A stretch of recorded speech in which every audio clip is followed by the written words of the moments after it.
Մեթյու Հենրի, ամենօրյա ընթերցանություն, օր մայիսի 22։ Բայց ձեր գլխի բոլոր մազերն էլ համարված են, ուրեմն մի վախենաք, որովհետև դուք շատ ճնճղուկներից ավելի լավ եք։ Ղուկաս 14:7 խոսք։ Աստծո ամեն ինչ ընդգրկող նախախնամության և դրա շրջանակի վարդապետության հանդեպ անսասան հավատքը մեզ մխիթարություն կտա վտանգի մեջ և կոգեշնչի մեզ վստահել Աստծուն պարտականության ճանապարհին։ Նախախնամությունը հոգ է տանում ամենաաննշան արարածների, նույնիսկ ճնճղուկների մասին և հետևաբար էլ առավել Քրիստոսի աշակերտների ամենաաննշան շահերի մասին։ Նրանք, ովքեր ճանաչում և ընդունում են Քրիստոսին, կճանաչվեն նրա կողմից Աստծո հրեշտակների առջև մեծ օրը։ Տեր Հիսուսը Ղուկասի ավետարանի 12-րդ գլխում մեզ հուշում է,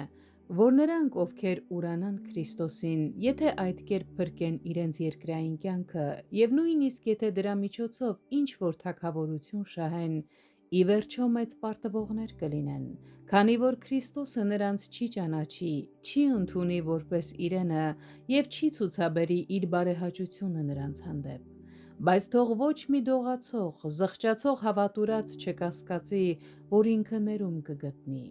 Սա բոլորովին տարբեր է Սուրբ Հոգու դեմ ուղղված գիտակցված թշնամանքից ու հայհոյությունից, որը երբեք չի ներվի, որովհետև դրա համար երբեք ապաշխարություն չի լինելու։ Ինչ փորձությունների էլ նրանք կանչվեն, բավարարապես զորացված պիտի լինեն դրանց համար և պատվով պիտի անցնեն դրանց միջով։ Քրիստոսի հավատարիմ նահատակը ոչ միայն տառապանքներ ունի կրելու, այլ նաև վկայություն տալու։ Նա բարի դավանությունը հաստատելու պարտականություն ունի, և նա դա պետք է անի լավագույն կերպով, որպեսզի Քրիստոսի գործը չտուժի, եթե անգամ ինքն անձամբ տառապում է դրա համար։ Եվ եթե դա է նրա հոգսը, թող այն հանձնի Աստծուն։